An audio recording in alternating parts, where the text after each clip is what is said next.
Yo, yo, yo. Hello. Hello, everybody, and welcome to Heelanhammer, episode 98. On today's show, we talk about lots of stuff, the emails, the chisel. And how hot Dan's tea is. Oh, yeah, exactly that. On this episode of Heelanhammer. Hello, and welcome to another episode of Heelanhammer. Wayne loves the intro, as always. I never get tired of that. And it's live from Portsmouth. So, Wayne, how you doing? I'm very well. Indeed. Good. A bit tired. We always record too late, don't we? Yeah, we do. I think it's also because we've been talking for about an hour before we actually turn the mics on. So we decided we might do an off-topic part of the Saucy with just random chats about different bits and bobs. We've had a random waffle about Doctor Who.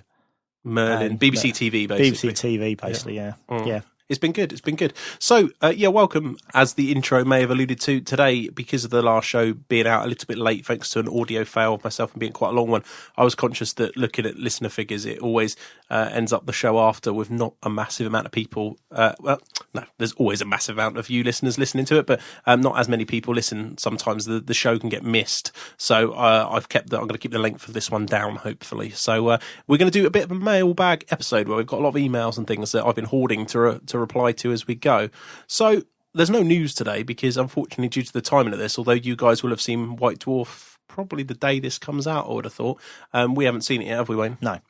So there is no news to tell you at the moment. Hopefully you're all enjoying Triumph and Treachery. I've seen a bit on my first game on Thursday. You have? Yep. Good. Yeah, 4-way game, 1,500 points each. Looking forward to it. Yeah, I'm gutted.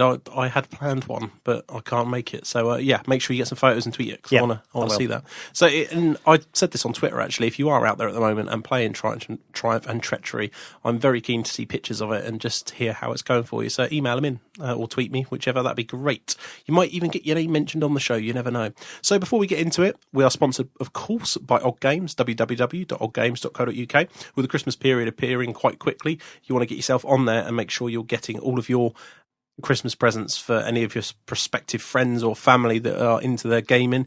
We're not just talking miniature gaming. In fact, we're talking very specifically about boxed games, whether it's Magic or just lots of different box games. There's tons of stuff they do at the moment, and you can get yourself some great deals by using our offer code that you'll find in the show notes for an extra 5% off. So keep that in mind and make sure you visit Odd Games this Christmas.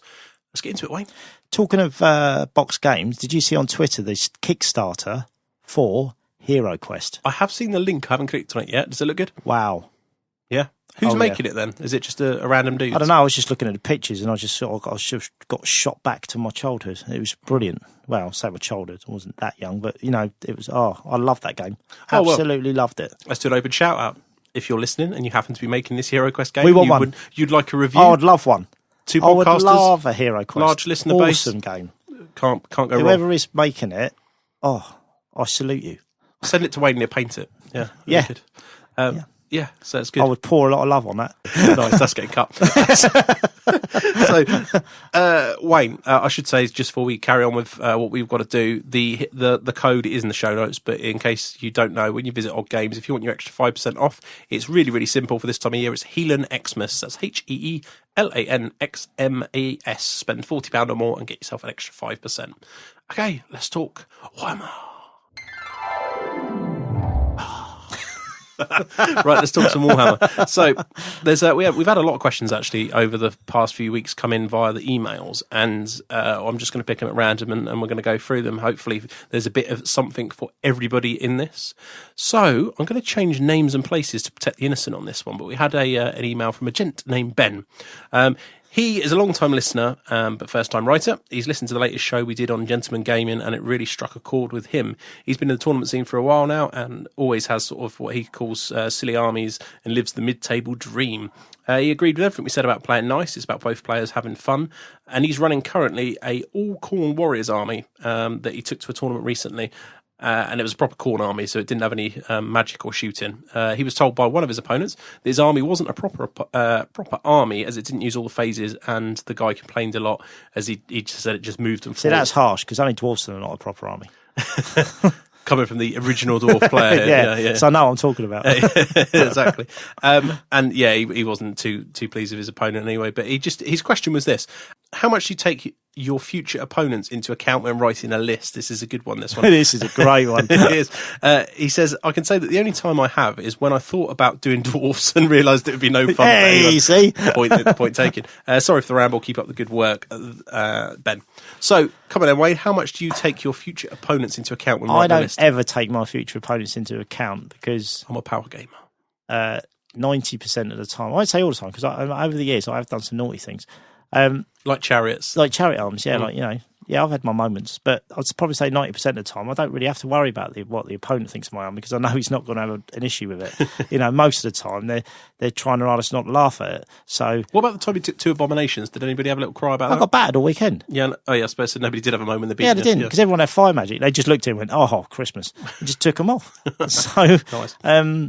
So it wasn't an issue at all. I mean, sometimes with certain one-dimensional lists that you take, it comes down to the draw, doesn't it? And sometimes you get really, really lucky on the draw, and you smash people up with it, and you do really well. And then other times you just, And then there is also, and we know tournament organ. I'm not saying that we've ever done this, but I've seen this at plenty of tournaments where you get, say, when like the Wall of Nurgle, years ago when it first came out, and then because I had it, because I took a Wall at Nurgle to one of the Cardiff tournaments once, Cardiff Carnage, and there was only 2 of these armies in the whole tournament. Of course, what happens? We get drawn together, and I don't think that was an accident, just to cancel each other out. But that goes on. So, I don't know. I mean, and I think most people don't, because it's one of 2 ways. You're either taking sort of fun, sort of interesting lists.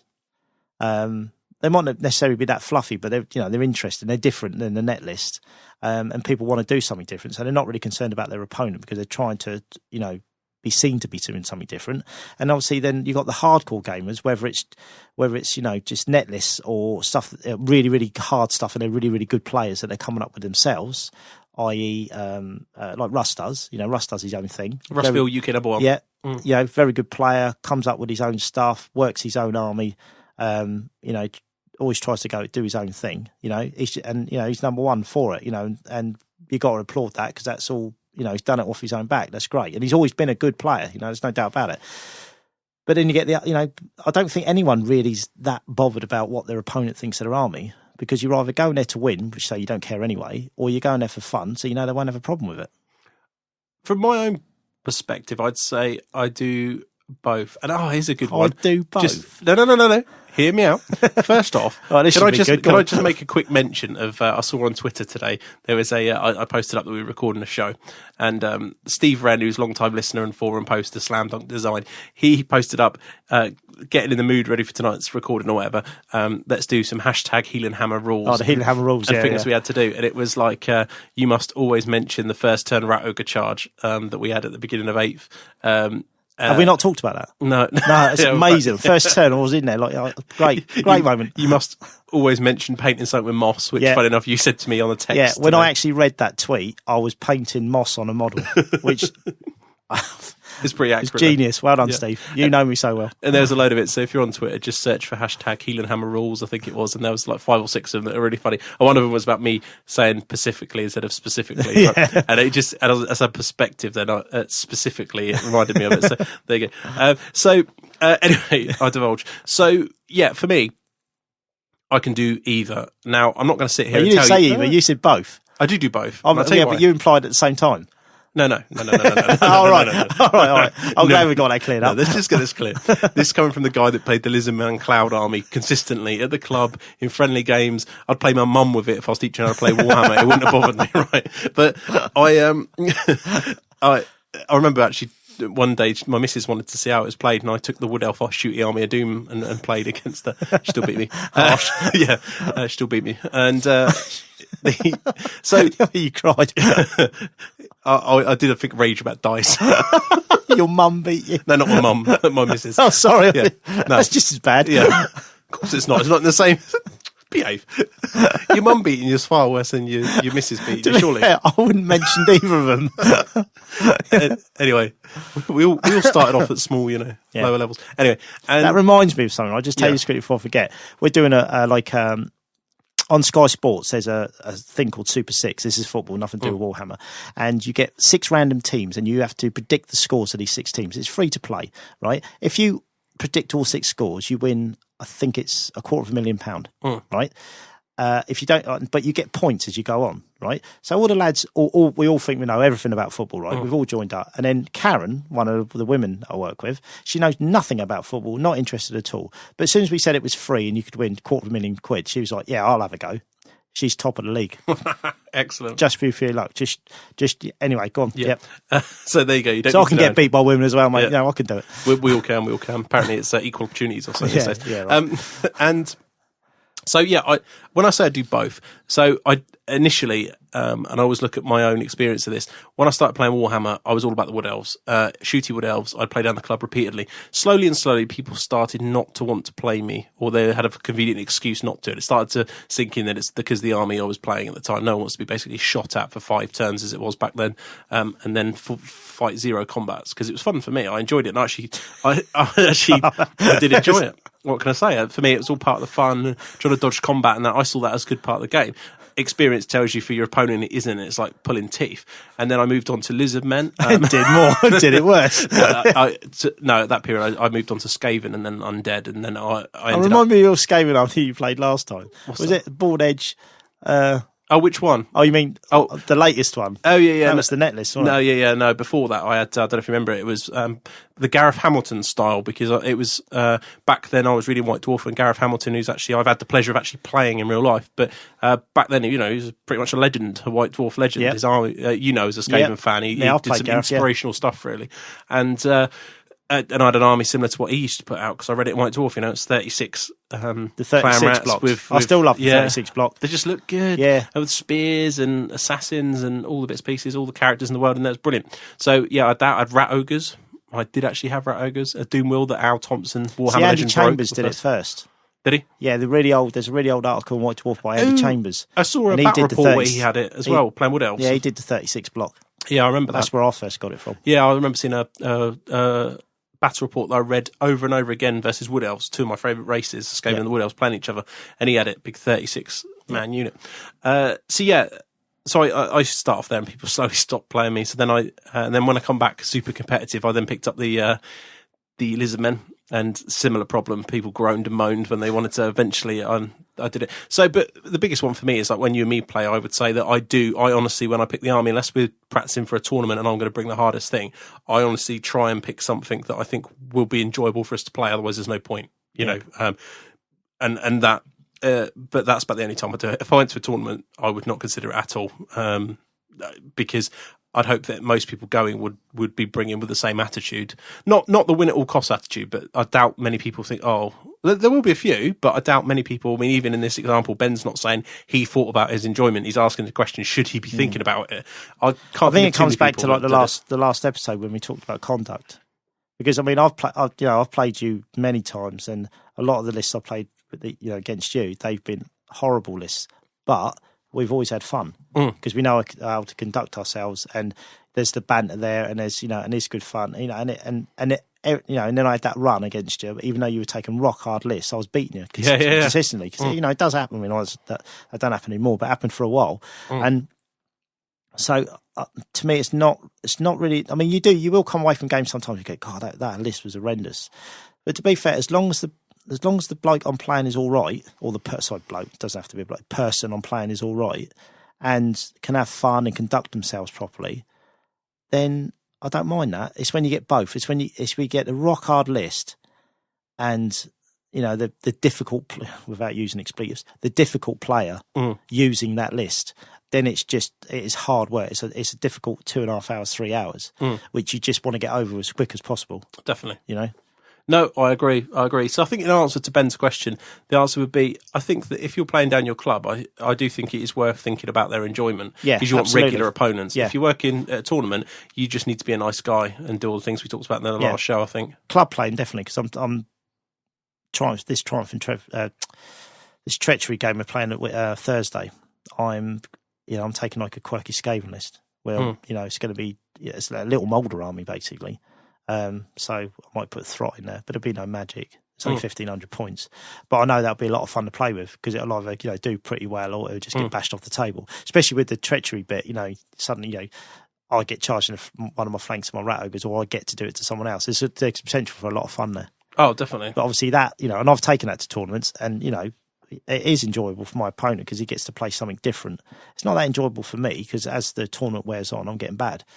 So, but club playing, yes, tournaments, no. No, there we go. So on to the next one. A gent named Jamie, he sent a email in saying, wonder if you could help me. He's a current high elf player and been listening to the show for a couple of months now, which is great, by the way. Thank you. It's been a real help, even though I'm a casual gamer. Well, we're here to hopefully help casual gamers and tournament gamers alike. And funny enough, a lot of tournament gamers, I would actually say, are casual gamers a lot of the time. Yeah. There's a lot of club players I know who play far more than most tournament players do, in a way. I was wondering if in the past you've done a Vampire Counts Army review, episode 85, where you did an army review of the High Elves was really great. I'm considering starting a VC army and looking for a decent review.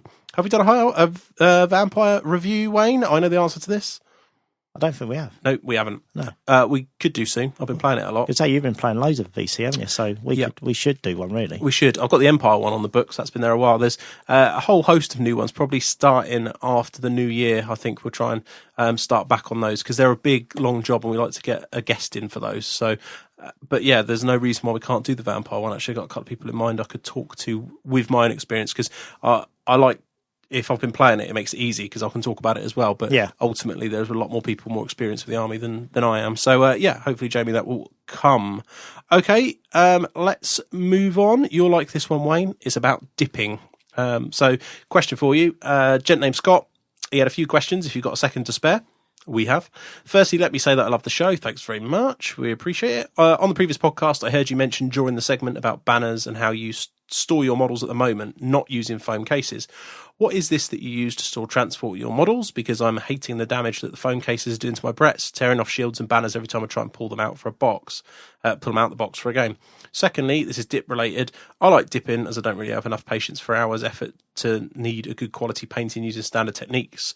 That said, I do like going back over my dip models and maybe 2 layers of highlights and then using some varnish. I've used quite a few different varnishes, but never really had good results using the Army Painter and Games Workshop varieties and matte spray. That and I hate losing the metal sparkly effect in all the Games Workshop metallics. I've heard Vallejo brush on matte varnish recently. I've heard of it and thought that this would help me get rid of the dip shine and leave the metal parts untouched, keeping the sparkly effect. Always reminds me of like when people say sparkly, I always think of sparkly vampires and like Eclipse. What's it? Oh, Twilight, when it comes out of the sunlight and it's sun. I just admit to watching vampires. Yeah, I've seen it as well. Have either of you guys actually used brush on varnish? I can answer that question. I remember you talking about varnishes a few shows ago, but can't remember if you mentioned it. Once again, thanks very much. And it's great to hear Wayne talking about Bretts in action, as no podcast ever talks about them these days. The noble few of us who continue to struggle charging Knights of the Realm into the vastly superior monstrous cav and silver helms, etc., need some attention elsewhere. Thanks. So let's go for the first one then, Wayne. Right, carry cases. Carry cases. Me and Dan both use what's called clip cases. They're basically plastic cases where the lid comes off in one piece and it clips at either end. They're quite thick as well. I mean, our ones are branded, but I can't remember what they're actually called. I mean, I know like stationary places make them because they're basically like storage boxes. Do you get yours from Staples? Plastic. Yeah, I have done. Yeah, mine's from Staples. There's a few places that do them. They've usually like the clear plastic or kind of opaque glass. Opaque plastic. The ones Wayne and I use because we're sitting next to them are called Really Useful Boxes. That's the brand of them. And we buy them in Staples in England. I'm not sure. Yeah, Really Useful Boxes. Yeah, but they come in different litrages basically, and we both use the same size. I mean, I've got 3 or 4 of them sitting next to each other, stacked here. No, we don't.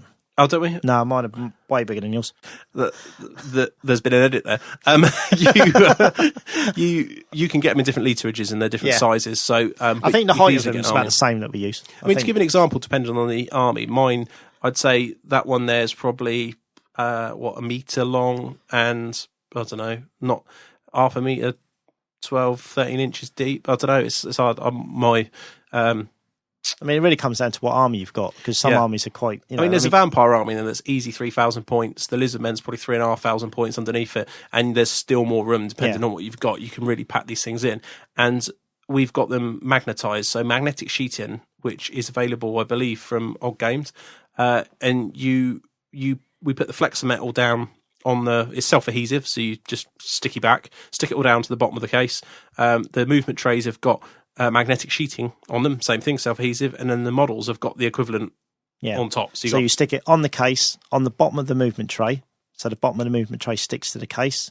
Then you stick it on the inside of the movement tray and on the bottom of the models. So obviously then the models stick to the movement tray sticks to the case. And if it's plastic, you can hold it upside down and it won't go anywhere. Great for tournaments, for transporting, because you can stack them on top of each other. They're brilliant. And also because you're magnetise them in their movement trays, and then the movement trays magnetise to the case, it means that if you've got large armies, horde armies, and this is the reason I started doing it because of the Skaven, you can just turn up, open the box, and you're on the table in seconds. It's great. It does make a massive difference. I forget how bad it is. Like now when I get in the club and I pull out, unit of 40 zombies, two lots of big zombies, a lot of ghouls. They're all there on the tray magnetised. Yeah. And when they die, I try and keep them ranked up roughly at the side of the board. I can never go back to foam cases. No. I mean, there's some really good stuff out there, like battle foam. When we go to America, we need to look at it probably. Yeah, there is some great cases out there, but I mean, that will probably be the only time I ever use a foam case is when we go to America, because I'll have to. Yeah. But any other time, I always use the plastic cases. Yeah, definitely. But Brett's would be ideal for it, I would have thought, with those flimsy lances. Yeah, definitely, because, once you stick the lid on, they're protected. You're not messing them about. I reckon you could probably get 6,000 points in a case that size because of the Brett lances. Yeah, because of the cost of them, yeah. I reckon you could probably fit 4 or 5 lances depth ways and then times that by 4. I don't know, you could do a lot, maybe not 6,000, but I reckon certainly 4 or 5,000 you could fit in there. The beauty of it is, the cases come in so many different sizes. You can just, if you just like measure your tallest model, and as long as you get it, a little deeper than that, you're laughing. You can just get them as big or small as you want. The other thing is as well, I mean, you can have 2 cases. I would maybe, if you don't want to have it in one case, you have one for all the lances and stuff like that, and then maybe have a separate one for the peg knights. You don't have to. I mean, we use the long ones because we put them on the back in our boot of my car when we travel and stack them. Yeah. But you can actually get them. I've got my Skaven one down beside me, and I had Jack Armstrong's Empire for a while, and he's got them in smaller ones, and you just stack multiple small ones. Depends what you want to do. I mean, I just like the one large box so that if I want to play an army down the club, I just take the whole box and it's in there. But you can do it however you want. My ones are about that. It's not very good for a listener. Yeah. I'm putting my hand against this case and saying my one's about that long, which obviously is no good for you guys at all. But they're longer. I think it's just because it's Skaven. But they're not that it's bigger expensive. blocks, and you've got, especially with slaves, they take up a lot of space, and they're not many points. You just end up needing more space. Yes. So just go out and choose one, depending on what army you want. But they are good. But I would recommend the ones that are like this brand, this really useful boxes, because they're thick. I've seen some flimsier alternatives, but I wouldn't want to be stacking them with other ones. I mean, these ones are pretty good. Yeah, and they are very good. I've got a Terrorgeist that won't fit in it because it's too tall. So I magnetise the top of the box, and I just it's got where it's a bigger model. I've used rare earth magnets, also available from all games. Yeah, and I just magnetise to the top of the case. Yeah, and you effectively have another box on top of it. Then you don't want to go out in the rain with it on top of it, but just generally for. I mean, for a tournament, you could just buy a box for that for the Terrorgeist, couldn't you? Get it its own box. If you needed to, because then you wouldn't have to worry about it getting bashed about too much. The other thing with it being a single thing like that is I use it like a tray. So at the end of the game, it stays under the table, and at the end of the game, I bring it out, put the men in it, and use it to carry it around. So it's been good. But I can't recommend them enough. Actually, I mean it's an old thing. I've seen magnetised cases for years, but it's slowly become more and more acceptable. And when I started to see Wayne do it, I got well on board with that, and it's been good. Yeah. Yes, I think that probably ends it on that. We should probably get. I think there is some pictures. Done varnishes and stuff. Oh no, yeah, sorry, varnishes. Sorry. But I mean, the cases. I think we've got some pictures up in the saucy section of them. But yeah, can't recommend those enough. So Wayne, I will start with this varnish question because I know you probably know some sprays, but the Vallejo paint on is exactly what I use. I got put onto it by I think Tim Fisher previously of Maelstrom Games. I think might have put me onto it, or he might have even sent it to us. I can't remember now. But I got a gloss and a varnish, a gloss and a matte. And for metal models, I would paint 2 thin gloss ones and then a matte coat and matte. Now that sounds like a lot of work, but considering how much it protects the models, it really isn't. I can't remember if this particular listener, Scott, has heard this story, and some people might have, but we do regurge our stories. But I had a little time playing War Machine, and I took up to Maelstrom Games when they were still running. My War Machine arm in a little magnetic box, and Brian had to slam on the brakes when he was driving because somebody pulled out in front of us, and the box went flying off the back shelf, and a load of models just went ka-ching in the corner, all metal, crumpled. The one painted model that I'd done this to didn't have a mark on it. So I'm not saying it is completely proof, but it is pretty good. And I would massively recommend that for metals. For the dip stuff, using dip, I just one coat the that matte varnish basically on it, because I don't actually think you need to varnish plastics. There's plenty of painters out there that don't these days, but that's what I use. The army painter, the tones I'd call them, because you've got strong tone, dark tone, and soft tone. They are a varnish, aren't they? So they're pretty sturdy anyway. Plastic models don't actually need any varnish. A lot of painters that paint just predominantly plastic models don't varnish their models. No. Obviously, if you're using dip and you want a matte finish, the two that I would recommend, the obvious one is dull coat, Tester's dull coat. Loads of people use that, and it is very, very good. It will destroy your metals, though. Yeah, because he was mentioning sparky metals. It will flatten those out. I've used that. Well, we've got some on the shelf here, yes. The trick to that, though, with dip is to do this. Before you highlight your metals, use the matte varnish, use the Tester's dull coat or the Humbrol matte model varnish spray. That's what I use. That's very good as well. I use that because I can get hold of it easily enough. Testers is like, I have to kind of get it online or get it through you, something like that. But the Humbrol matte model varnish, I can get that at my local model shop, so I tend to go for that one. And I like it. It's good. It's a good spray. Unlike Army Painter Anti-Shine, which is not your favourite, should we say? Horrible. The only thing I will say with sprays is the reason I won't ever use them again is because the amount of models I've whited. Now, we talked on the show the other day about how to get out of that with olive oil, but it's just a nightmare. Yeah. I'd rather spend the time painting it on, to be perfectly honest. But the trick with the metallics is what you do is before you do the highlight. So you've done the dip, you've done all the highlighting. Leave the metal, matte varnish it, and then do the metal. Do the metal varnish highlights after you've done the varnish, and then you'll keep that sort of glittery. If you want that glittery look, you don't want it dulled down. That's how you do it. Especially if you're doing sharp highlights, because and quite bold highlights, you make it pop. It should be quite good. So I would definitely recommend those Vallejo ones, and they seem to last forever as well. I don't do a massive amount of painting, but my Vallejo ones have got years left probably unless they go funny, but mine haven't. I'll give them a bit of a whirl around before using them. They're all good. Okay, so hopefully that answers that question. But yeah, brush on varnish is pretty good. I'll have to apologise as well for my voice if it ends up in and out and a bit croaky. I've been really suffering for the last few days. I've only really sort of been sociable today. So next email, a guy named Rich, who has the most awesome Twitter name, which I won't cover just in case he wants to remain anonymous. Just wanted to give us a quick line to say thanks for the show. He's just listened to it. Good. Only discovered the podcast recently. It's always good. We like new listeners. He blames Hero Quest for the whole mess. There you go. A bit of a heart back to what we talked about earlier. Which gives you an idea of how long he's been into sort of the hobby. He's been working our way through our back catalogue on iTunes. As somebody who's never played a tournament or even a club game in all that time, it's particularly great to hear you talk about the game in a way that helps me learn from what players at a higher level are doing whilst keeping it accessible and relevant. You've inspired me to join my local club and even try a one-day tournament if he convinces his wife that neither is grounds for an instant divorce. She should be all right with it. Takes a bit of time. You get away with a one-dayer. Hopefully. Or just tell her you're working overtime.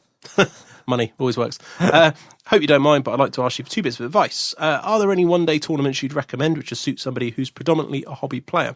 Now, this, I presume, Rich, is English, but I'm not sure. And we try and stay away from talking about necessary things that are right in here, but I would try and have a look for a busy one-dayer. I know that sounds weird, but I've seen some bad things written in the US sometimes about some of these massive Games Workshop run ones, but I would try and look for, like in the Warhammer forum in England, for example, pretty much anything that's on that Warhammer forum tournament news section is probably a good shout. If you're on Twitter, you can ask other people who will surely be able to tell you basically how to do it. So there's a few different ways of doing it, but that's what I would do. But we don't really do one-dayers, do we, Wayne? So I'm not really sure. No, I think because, especially me, because if I do get to go for like a weekend away, I think, was it Bracknell was the last one we did? The doubles, yeah, a few years ago. One-day doubles, wasn't it? Yeah. So usually if we're going to do a tournament, we'll always make sure we'll make a weekend of it, won't we? Yeah, and I'd recommend that. I know you might think it's jumping in the deep end, but I suppose if you've got a wife and that and maybe kids that's hard work to do logistically, I can understand the one day, but don't be put off from any other reason from going for a 2-day, because it really is good fun. I think Steve Foote said something interesting on the interview we did with him in the last show, which is he said he didn't realise how physically tiring it is, though. And I suppose that's something that as old hands at it, we don't really realise. But I mean, well, we do. We're physically expect knackered, to be, you expect to be tired at the end of it, because you just do, and it's not. Warhammer's a really fun game. We do it because we love it, and that. But when you're playing a tournament, especially like a six game tournament, when you get to the end of that 6th game, you've had it. I'm old school. I like 5-game tournaments. When I've had the 5th game, I'm kind of, that's it. I'm done. The 6th game's always one too many for me. But obviously, most of the new players come through. They're used to the sixth game events, and they love it. But I used to like the Sunday to be able to travel home at a reasonable time. Whereas when you play 6-game events, you're travelling back late. Well, there is something about tiring, especially if you're the one that's driving. I don't mind if it's a 30, 40 player event. I quite like the 5 games, and it feels old school, basically. But anything over that, I like to see the 6 games just to make sure you get a decent, true winner, really. I'm sure there's some mathematics that said 6 games is 64 people, I think, for a true Swiss chess. But still. So the other question you wanted to ask, which was a more all-round one, which was he started an Empire army. He's got the box set that was out at the end of last year. He wanted to know what was something that wasn't quite the fairly obvious net list, as he puts it, which is demis and steam tanks and light wizards. To save us looking it up, he's listed it for us here. The box is a general on Griffin, a master engineer, a captain, a battle standard, 20 state troops, 10 crossbows, 10 greatswords, 12 knights, a hellblaster, and a Luminarch / Hurricanum. What he wants to do is how could he turn that into a 2K army, basically, without breaking the bank too badly. What do you reckon, Wayne? Just beef up the greatswords. Sort of have that army. You did say not breaking the bank, Wayne. Yeah, I know, but it's only one purchase. The most expensive foot troops. Yeah, no, it's only one purchase. All right, stick some demigriffs. Yeah, that won't break the bank either. No. No, sorry, carry on. Yeah, I'd either... to make that look like a sort of more rounded, sort of fun to use club game, club games army, I'd probably put make the 10. Is it 10 greatswords? Yeah, just 10. Yeah, that would make that sense. into 20. Yeah, make that into 20, 25. 25, I'd say. Yeah. But then you'd have to buy 2 boxes anyway. Yeah, so that'd be 50 quid. So obviously you get a discount with online retailers. The other option is to just go for the sort of merge the great swords into your state troops, and then maybe get another box of those and just have a big central block of state troops with everything else around it. Do you know what the sad thing is, though? If you really do want to do it on a low budget, demigriffs and a steam tank is the quickest way to do it. But it's the cheapest way, with rock hard, it really troops. doesn't cost a lot to get a 2,000 point Empire list. But I mean, if I was looking to make that a more fun list, I would probably get another 15 to 20 great swords. Maybe bulk up your state troop block by another 10. So you have 25, 30 guys, a cannon, just add a few bits. And there's nothing wrong with the small unit demigriffs. Even a friendly game, I think having 3 demigriff unit as a little... You could have a pretty good multiple small unit list there with, 3 demigriffs added to it. Was there any knights in there? Yeah, 12. But you could have 2 6s with banners, couldn't you? You could. Like old school 7th edition. Yeah, or just run the 12, run the big block. Yeah, and get yourself because you in the box you probably get the option to mount your BSB or your captain, so you could mount your BSB in there, and have a BSB in there, the captain on foot in the great swords, all the 20 state troops. You could even if you wanted to really go down a fun route and just not have the normal knights, have the White Wolf guys, with the great weapons, because they'll they hit hard in the first round, they hit hard in all the rounds. Obviously, you sacrifice a bit on the save and throw, but not that badly because it's still a 2-up.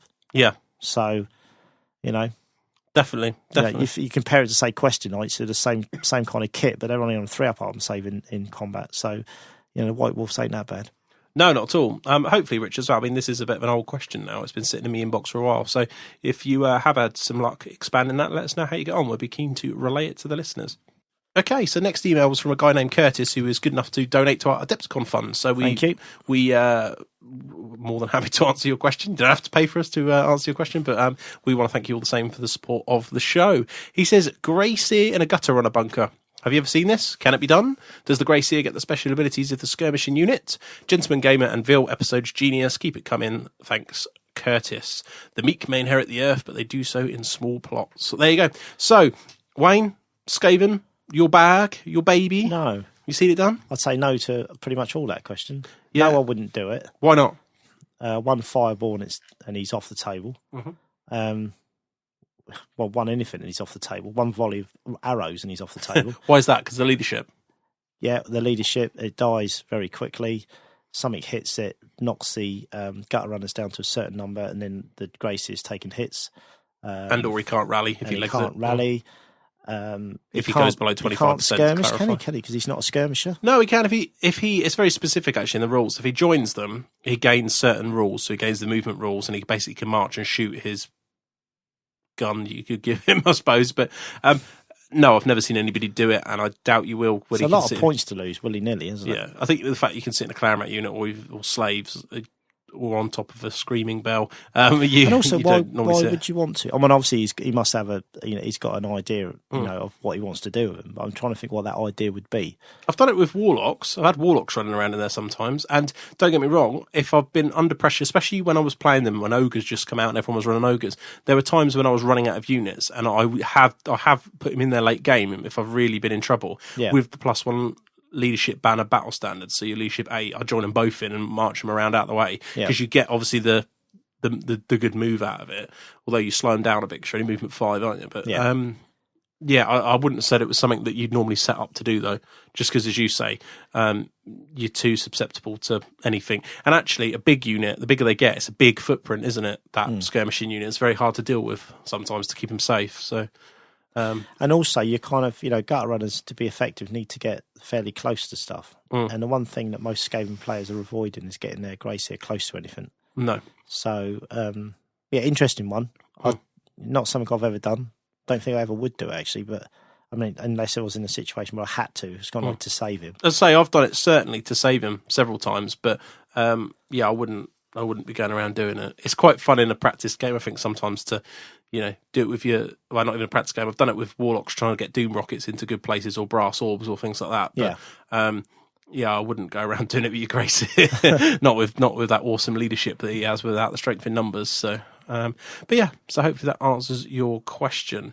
And I think we have another question here from a gent named Gerard, who is a listener, and he wanted some help with his Vampire Counts army. Long-time listener, first-time emailing her, as most people are. He is on Twitter, which is great. We love Twitter people. He loves the new format of the show, which we've thrown out the window for this one.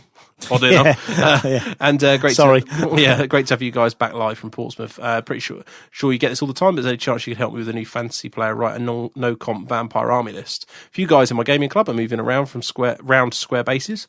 Good people. Yeah. Myself included, in a Tale of style 2014. So those of you who don't know, long-term gamers will know there was a massively epic Tale of 4 Gamers article in White Dwarf, repeated again at a later date, which had people collecting armies at the same time, set amount of money and points per month, and how their story got on. It's one of the things that got me into Warhammer, the Wood Elves. We've agreed to submit a 2,400 points list to a club blog and try to stick to that list, but to aid us getting games ASAP, we've scaled our 2,000 points list down to 1,000 points. Thanks for taking the time to read this. Many thanks in advance. Plan is to have a necromancer sit in a unit of zombies using the vamp and his homies. I love that. Ghetto. It's gangster like me. Yes. The thing is, the vamp and his homies are sitting there with your cup of tea and your jumper.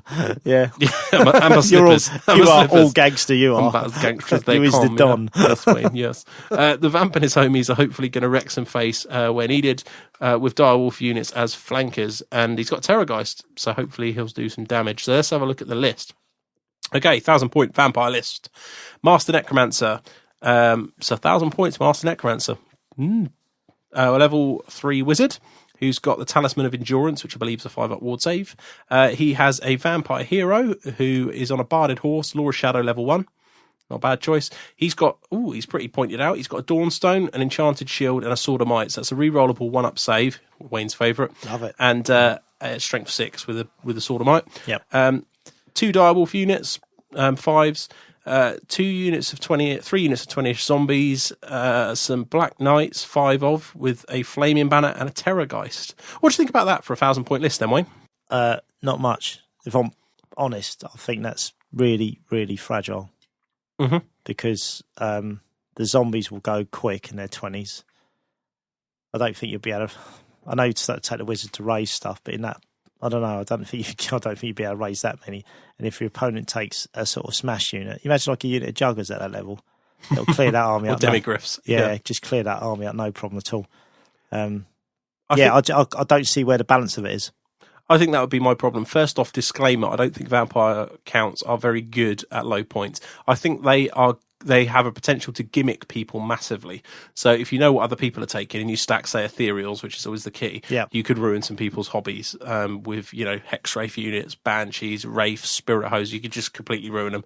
But the minute someone turns up with a Demon Army or a Juggernaut unit or whatever, then that would concern me. But having played vampires, the problem with them is nothing in your list fights. You'll be surprised how quickly the 20 zombies disappear. See, with the magic at that level and the troops you've got, I wouldn't take the Master Necromancer. I'd probably take 2 baby vampires. I'd also scale the magic items right down and get some stuff that could fight. Because at 1,000 points, the baby vampire is still fighty, at that point level. So 1 or 2 of those, and then I'll take the dogs as blockers. The Terrorgeist is at that point is good. But then I'd condense the zombies. If I was going to have them zombies, I would probably stick that in one unit. I'd have 60 zombies with the vampire in there, because then it can take a lot of damage and still be around. Whereas if you stick one of those characters or 2 of those characters in one of those 20, something hard comes in, smashes a load of them on the table, and the res is just going to wipe you out. I'd be tempted to try and stick this into more of an infantry list. So the Knights are one of those interesting things that I think have unfortunately struggled with the new game. I found that they're really a delivery system for the vampire. So I'd probably bin those and try and fit some Crypt Horrors in. You're going to have a problem with armor or whatever with this list unless you're playing close with the Terrorgeist. But if you really want the Terrorgeist in, keep him, because he is good. He is a lot of chunk of your army at these points. And I'd probably just scale down the magic items slightly. You're going to have a problem. Again, it very much depends on what other people are doing. If loads of people in your group are going to be carting out disgusting warriors armies and death magics galore, you're going to need probably a 3-wound general that's got a ward save, because otherwise you're going to die to Spirit Leech turn 1 and the game's over. So otherwise I would probably go with Wayne's opinion on maybe having a hero level general, but it is a problem. And also vampires, one thing people under consider, I think, sometimes is leadership, when you need to reform or restrain pursuit or whatever. If you've got the heroes aren't very good. A White King, oddly enough, is a reasonable fighter at this level, but I do think you just need to probably get some more things in that fight or are gimmicky. So 150.5 Black Knights might be better off being spent on 5 Hex Wraiths at this level, because at least you'll feel. The problem I find with the vampire army is it's very easy to fall into this thing where you've got a lot of stuff but none of it does anything. So you've got 2 wolf units that will only die. That is all they will do. I know you mentioned about flanking. They won't flank anything. They're just nothing. Skinks will beat them. Everything will beat them, just because they've not got higher initiative. They're prone to rolling rubbish, and then they just crumble. So you only lose by 1 or 2, and that's the end of the unit over 2 rounds. So they're just going to die. The zombies aren't going to kill anything. They're just going to die. Your 5 Black Knights and your vampire might kill something, but the chances are there's something that's going to charge into them, like a single Scar veteran. If you're playing a Lizardman player, that will probably just kill them if he doesn't get killing blowed. Or hold them up and tag them with a unit, or just a unit, a 20-man block with a banner of 3 ranks. And it's surprising, actually, how much they do. The vampire is good at this. That vampire would be good at this level, but he worries me about the amount of points he is. I would be tempted to, get rid of them and get something a bit more gimmicky. Maybe swap your core down. Let's think about this. Your core, you can't really do it. I would do a Wayne. I don't think you need 3 units. I'd probably make those 2 30s of zombies instead, and keep the walls if you like. There's not a problem with those. Probably just try and take some character points out. Part of me thinks you'd be better off with something like 5 Hex Wraiths, a Banshee. Don't know, it's tight, isn't it? Maybe drop the Terrorgeist off and have some Crypt Horrors or something. It's a very, very, very tough thing at a low points level. But I think what would happen is this, if you haven't already, is probably when you deploy this army and start playing it, you'll realise that it doesn't do anything. It really is like just meh is the best way to describe it. But it's not a bad starter list for sure, but I don't think you're going to enjoy it. As Wayne said, I think you'll find that you're just, because the magic isn't aggressive enough, is it, to actually do a lot of damage. The troops you've got aren't going to do any damage. So basically what you're going to find is most games is going to be a bit of a grind, and then you'll lose. It might not even, depending on what you play, it might not even be a grind, because you're reliant on getting... Well, heavy hitters are coming and smash those zombie units off in one turn. Yeah. So, and you always like to think that nobody does it, but everyone does it. You know, because it's not hard to buy. A mate of ours just started playing, and he bought Warriors, and we were talking to him about and he's brand new to the game, hasn't played, and he's already got Crushers, Demon Prince, you know, all the bits and bobs. Yep. It doesn't take much for new players just to pick what they think's pretty, and unfortunately those units are quite pretty. So, it's a bit of a concern. So there's no massive pearls of wisdom other than I think you need more stuff that does stuff.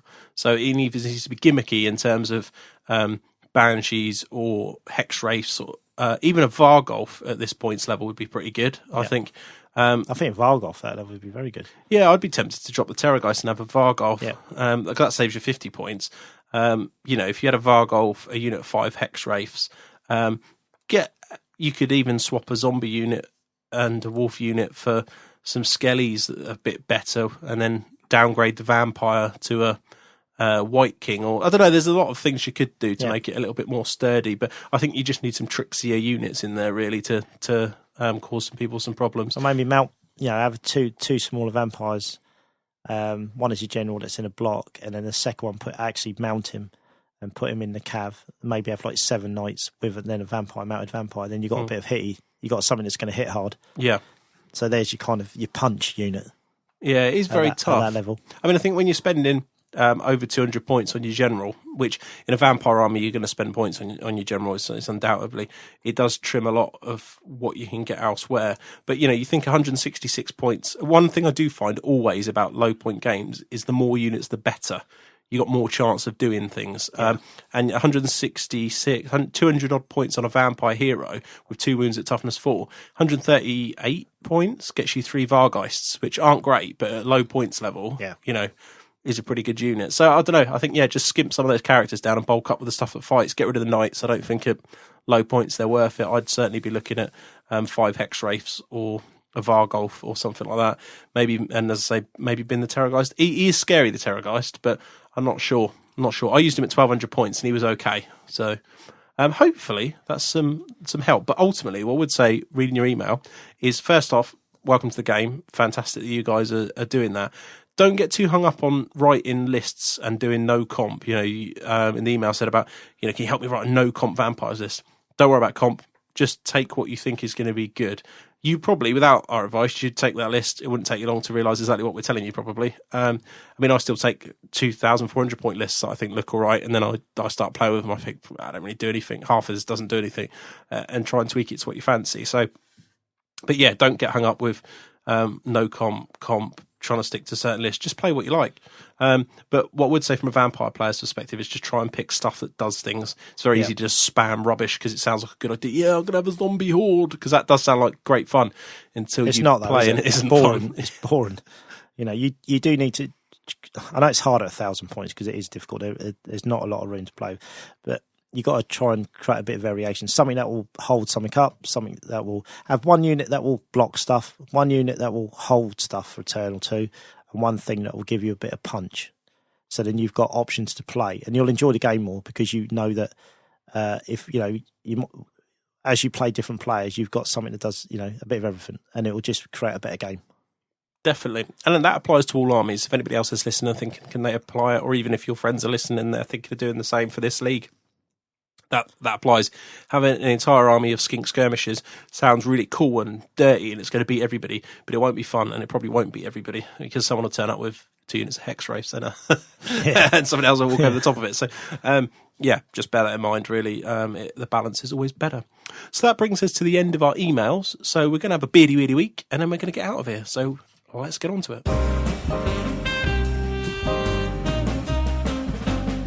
Beardy weedy week. Okay, Wayne, what have you been up to this week then? Right, Bretonians.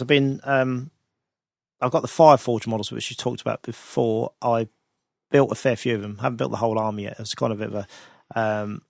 usually when I start projects, I'll go at it all guns blazing, and I get burnt out, but get a hobby wobble. I do too much of that one project, and then I get fed up with it.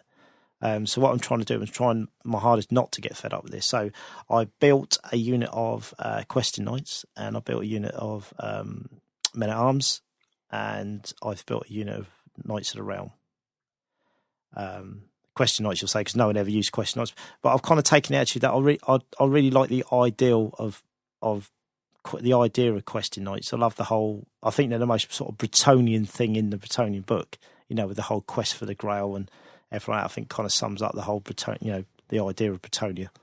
Can I give you a pop quiz? Who was the last person that I saw at a tournament using question knights? At a tournament? Yeah, at a tournament. Could be anywhere in the world, but that I saw personally. That you saw personally? Yeah, in the last few years. A.D. McWater? Nope. I was going to say, I don't think I've ever seen him use question knights. He's this amazing player. You may have heard of him. His name's Dan Heelan. He used them. When did you use them? At the Whoops Apocalypse. I had a full unit of question knights really? At the Whoops. I did. How many? I had the full lance, whatever was in your army. So it was like 9 or 9. Oh, the army you bowled off me? Yeah. I had question knight units as my main block. I had a champion and 2 rerollable 1-ups in the front rank. And then and then the question knights behind the question knights never got to fight. But come on. They were just there. Yeah, see? I use them and men at arms. You should have stopped when... You should have mentioned the two guys in the front. You ruined it. I was like, wow, that's amazing. Asked my partner, but yeah, I did. I used the full lot. And do you know what I found? They were junk. When the characters died, they were rubbish. But they did look awesome. The models are great. Yeah. And like you, as a long-term sort of part-time Bretonian player, having sort of gone in and out of them over the years, I've always liked what they're about. Yeah. That whole quest for the Holy Grail. I'm hoping that when the new book comes out, because it can't be that far off, I'd imagine, because it is one of the oldest books, that the question knights are going to be amazing. I've just got this feeling that they're going to come out and the rules for them are going to be fantastic. And that was why I kind of did the first unit, because I thought, well, I'll get that unit, I'll paint that unit, and then I'll paint the other stuff that I'm normally going to do to play with eventually anyway. And then hopefully when the new book comes out, I'll have them ready to roll. Yeah, they'll be, boom, they're done. So, and I've done them, instead of them all great ones, because some of the, with the Fireforge models, there's a unit called Teutonic Foot Knights. So I bought a box of those. It was like 24 Foot Knights. But you get some weapon variants in there. So there's a couple of great weapons and stuff like that. So what I've done is I've mixed them up. So I've got a couple with great weapons. I've got a couple with sword and shields. One guy's got 2 hand weapons. One guy's got a Morning Star. Because I kind of, even though obviously they've all got hand, shield and great weapon, I kind of like the idea of them all looking individual for the quest. I've even got 3 of the 9 horses aren't barded. Because I think that with the whole, I know in the rules they're barded, obviously, and it isn't kind of what you see, what you get. But I think for that whole questing look, some of them would be unbarded because, over time traveling around, maybe they've lost the bard and stuff like that. So I quite like the idea of that. They look sort of a bit more ragged, a bit more kind of sort of not as uniform as the rest of the armies can look. So, but yeah, I painted those. Then I did 15 men at arms. I've done a Grail Chapel now as a unit filler, even though that Games Workshop Warrior code wouldn't allow me to use it. No, that's for anybody who hasn't seen it. That's just Games Workshop Warhammer World's official document about what's acceptable at the tournament, which I presume they probably do need. We say on the English scene enough, this is the standard, and people still don't meet it or push the boundaries. So I'd imagine the problem. Some of it, however, seems a bit anti-hobbyist to me, but I honestly feel like anything else with these rules, if you go with the right intention, no one's going to have an issue. I think there's the one Wayne's referring to is that you're not allowed to have inanimate objects as unit fillers. So Wayne's done this beautiful Grail Chapel that's taken longer than it would be to dip 4 models, but technically... covers 9. Sorry, 9, but technically you can't use it. However... I bet you put that on the table, no one would say anything. But you just take 9 models in your bag, and if you're asked, you just swap them out. It's not a big deal, is it, really? I mean, someone said to me, I can't remember what it was there, someone said on Twitter, why have you got a building? Why have you got a building in there, when you're moving the unit? But the idea is, when you start the game off, they're praying. Yeah, well, that's it. They're moving past the building. Same as they're praying and Gravestones. They're praying at the start of the game. So the whole idea is that this is Grail Chapel. They've all gathered by this Grail Chapel, and that's the army's praying. That's the kind of... the thinking behind it, and it just looks cool. It adds another dimension to the unit. I like unit fillers if they're done nicely, because it makes the unit look interesting. But so I've done that. I've done 15 men at arms. The unit's going to be 50. I've got a block of 50. That might change at some point, but that's what I'm aiming for. And then once I've done the how many nights have I finished? 4 nights. I'm halfway through the 5th one of the question nights. And then I thought, right, I need a little break. I still want to do some paint, but I wanted some different style of paint. Because with the Bretonians, it's very kind of like very straight lines where you're doing like heraldry, or I say heraldry, but you're doing like checks and hoops and lines and quarters and all that kind of stuff. So then I got the bits that I'd made for my Warriors army, and I got the Chimera out that I converted. So I started painting that, and I spent the last 2 days painting on that. Really happy with that. That's coming out. I'm really, really pleased with it coming out good. Still got a way to go with that. So I'm going to finish that model. And then once that's finished, then I'll go back and do a few more Bretonians. And then I might come back and because I've done the Demon Prince as well. Boo, hiss. And then I've got a unit of 8 trolls, which need highlighting. And I need to change the bases. So I might go back and do that. So I'm going to do like the 2 armies. And if I get fed up with both of those, there's a couple of bits I still want to do with the Skaven. I might go back to that and then sort of jog between the sort of 2, 3, 4 projects. But I found that if I do that, it keeps my interest. I don't get fed up with anything. It keeps me kind of... I found in the past that if I try to stick at one thing, I'll get to a certain point and I'll get fed up and then it gets boxed and I don't do anything to it. So I need to juggle. Juggle works for me. You know? No, I think, to be honest, I think that's the way forward. I've been quite enjoying the bit more laid back. I've had to drop out, unfortunately, of the tournament that's on this weekend that you're listening to this, just through work. My work commitments are just too much. I can't afford the 3 working days off, as I tend to work at least one of the weekend days as well. And but the pressure coming off has been quite nice for my painting. So I've been putting together my Wayne sitting by it now. I've just been gluing models together, just randomly, painting a bit of zombies, doing a bit of as it takes me. I'm considering, because Wayne and I were talking about doing some theme games with the Bretonians versus the vampires. I've got some archers I was thinking of turning into zombies just to keep the theme. Again, it's do 5 of them, just sprinkle a handful around the unit, adds a bit of character and adds some story to the ongoing story as we go through, really. I've got to get around to painting the Magnificent 7 as well. Oh, yeah. They're all, I can't remember if I built them on when I was talking on the last show. You were talking about the film but that you were watching with your son and now the story of it, but I don't think you got around to building I've made the 7 Knights. Oh, great. They're all put together. I just got to come up with some rules to make them all different. So I like have one of them as like a lord, and then have maybe a couple of Grail Knights, a couple of paladins, a couple of questing knights, obviously, and just have them on foot. I know obviously you're changing the rules of the game, but obviously it's just that scenario, and then have some scenery to suit, like a ruined fort or an inn that are at, or something, and then you could have the VC, but you could have a quirky VC army where maybe you don't have a general as such, but you don't have to worry about the crumble rules. It's kind of like maybe like ghouls and crypt horrors, that kind of thing. They're kind of coming down attacking them. And you just don't worry about the general's rules. No crumble rules. It's just a standard, like, you've got, masses of kind of like, almost like a barbaric horde coming at them. Well, it's easy enough to make a vampire hero that is equivalent of a Ghoul King. So, but a little one in the making. So, 2 wins, toughness 400 odd points. Not too bad at all at low points. So, I mean, you could have it where the knights, because they're kind of holed up where they are, they're all unbreakable. Because obviously, if they started breaking, it would make for a pretty poor game. So that the idea is them to last as long as possible. They'll get wiped out eventually by but it's by my 3 banshees. By your 3 banshees, yeah. My Terror Ghost, don't do that. That's what the Grail Knights are there for. See though.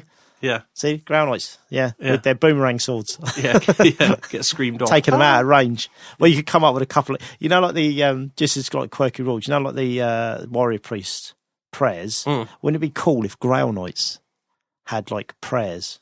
Yeah, that would be quite cool, yeah. Because they're kind of bound they're sort of warrior priests, aren't they? There you go. Matt Ward, if you're listening. Yeah, they're warrior priests, so they should have sort of something, You could write it, so you could do the rules, I could do the fluff. I'd love to do the Bretonian books. I'd love to do it. It'd be amazing. I'd be great on the fluff. But I bet every Brett player would say that everyone's got good ideas, haven't they, for a book. I could do the rules. Of the Wood Elf book. No. I don't envy these guys. No, I don't. Because it's one thing having ideas for stuff, but putting it together and making it work and keeping it in synergy with the other books is very, very difficult. And then releasing it to the internet. Yes. The minute, the internet rage, I've got a lot of time for, in our very limited exposure, you always have people that don't like what they hear or don't like your opinion or whatever. And, over the years, I don't think you ever have particularly, although you've taken some comments that people didn't. I've certainly taken some abuse over the years for some of the things.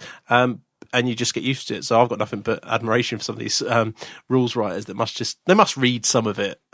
Maybe they don't, but they must read and hear some of it. They're probably better off not. No. They're probably better off just listening to the fanboys and just taking the applause kind of thing. Because most, let's face it, the vast majority of people are just happy to see a new book. They're happy to have new models, new rules, a revamp, something fresh for their army. Yeah. I'd say that was, true of most players. But obviously, a lot of it comes from. It always makes me laugh when you get these people that come out and they have a massive, massive moan about the army, saying how it's really not very good anymore, it's really poor, it's really not worth playing. And then it comes and it turns out as a player that's never played with that army, has no intentions of playing with that army, but just having a moan about it. You just think, well, why have you bothered? No. So, people do love to moan, don't they? Always. So, going back to our week's end, so we're going to have this game planned. You've got Triumph and Treachery, which I'm gutted I'm missing, but that should be good fun. Looking forward to that. I'm not sure what to take, actually. I've got I've got about 5 armies to choose from, little 50. I'll probably take the Skaven. I've got a little Moulder army, and I'm pretty sure I'm going to take that, but I might change my mind last minute. Mm-hmm. I know one of the lads James is taking Warriors. James Harden's taking Warriors. Simon Hyatt is taking probably High Elves. And Mike's dad is taking... Ogres? Ogres, yeah, probably have Ogres. Yes, that's an interesting mix of armies. Yeah, so, do you know what? I might take a few of the Bretts. The Bretts I've got made, I might stick a few of them, just have a little play with them. And then, I think I will, actually. If I take the Bretts, then it gives us something to talk about with the Bretts later on. Good. Yep. So, that sounds good. So I'll take the question knights. Take the 9 question knights. That's it. See how to get bad. Then you can be almost as good as me. No, but I'll be better because I won't have the heroes. It should be all about the question knights. I should just say the reality that for those of you who've never heard of the Whoops Apocalypse, which is another hashtag. This is for you, rules, Steve. Is Wayne's favourite tournament. It's a super fluffy tournament. So me trying to claim kudos for taking a slightly underpowered unit to a tournament. To be fair, that's the only tournament that I've ever seen someone spit their dummy out and stomp off in a huff. Yeah. And it was you, Dan, wasn't it? Yeah. It was you. It was Question Knight, rubbish. It was actually those Question Knights that caused that. It really? Because it was meant to be my kind of cool, fun unit, but it was also my centre point of my army. It was in the middle of the board, and a Plague Wind. It's a random roll that it's based on a large template. And it killed touches every night. Yeah, it landed on me. It killed every night in the middle of the board, and I was just like, "What am I going to do now? I'll go make the teas then." Yeah, so, it's the way you did it. It was dice down, big huff, flick of the hair when you had hair, flick of the hair, stomp off to the tea, order some teas and a big huff. I actually felt the proper hissy fit go past me, and I was like 3 tables away from you. It was funny. I obviously hadn't listened to episode 97 of Heelanhammer where we talk about Gentleman Gaming at that point. I prepped you all on journey up there. Weird stuff's going to happen. Get used to it, right? You're going to have stuff that's completely out of control. It's just really, really quirky. Just keep a smile on your face and play for fun. Yeah. Got it. First game. It happened to you twice, didn't it, that Plague Wind? Yeah, it did. Yeah. We've just done another hashtag Heelanhammer rules. We've talked about the Whoops Apocalypse again. Yeah. So there you go, Steve Wren, if you're listening. There you go. We tick them all off. They could do that, couldn't they? Heelanhammer bingo. Yeah. How many Steve, times? you is right. What was the other ones? Oh, that was it. Geographical. Make a mistake about geography. That me, especially if it involves Ireland. Yeah. Not pronounce a word. Someone said mispronounce. And, loads of other stuff. So there you go. Okay, anyway, let's get out of the here. moss. So, apologies in a way for this being a shorter show, but hopefully and moving away from the segments, we've got a few segments lined up ready for the next one again, but hopefully the difference in topic that we've been presented with here has provided you with some sort of content for the day. Also, Saucy Show, me and you are going to do a Saucy Show, and it's going to be a painting show, and we're basically going to break painting down over a model, so we're going to take it right from cleaning that model up, undercoating it, base coating it, washes, highlights, dips, basing materials, varnishes. We're going to go through the whole thing step by step. So it's going to be a complete show for the painter or anyone that wants to get into it. Hopefully there'll be something fair for everyone in it, but we're going to do a proper breakdown on painting. Definitely. Just some beginner's tips. So let's start to get out of here, Wayne. Before we do, I just want to thank Nick. You know who you are. I won't mention your surname because I don't like doing surnames on this show. Thanks very much. He donated he was kind enough to wait as well. For anybody who's ever tried to correspond with me via email or in real life will know that unless you're paying me, there's a bit of to do your normal my day job.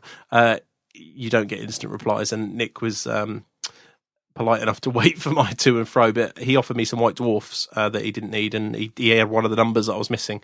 I did a bit of a list finally of the ones I was missing, and I got that this week, which is cool. It was edition 91 he sent me, which is really cool. It was really, really old, some fantastic models in there from a long time ago. So thanks very much, Nick. Thanks for the support of the show. That was much appreciated. Also, I do want to say another thank you for other people sending me stuff. I want to thank Wayne, who is on Twitter as, I can never pronounce, well, surprisingly, pronounce anything, but at Ratcaster, I think that is.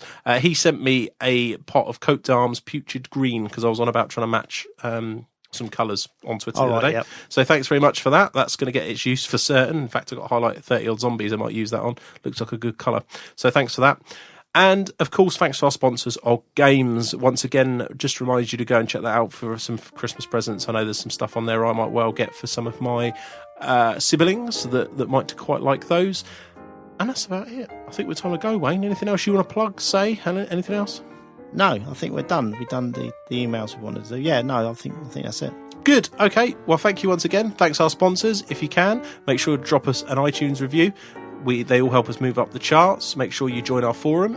That's free. If you do, make sure you send me an email and I will activate your account so it doesn't get caught up in the spam. If you sign up for our Saucy section, which is just £18 for a whole year, it gives you access to our entire back archive, plus a lot of guides, extra shows and everything else that's on there. Brilliant one at the moment. It's not only is it an informative listen, but I think this is quite funny in some ways, is the main man, UK #1 Russ Field, talking to me about how to get better at Warhammer.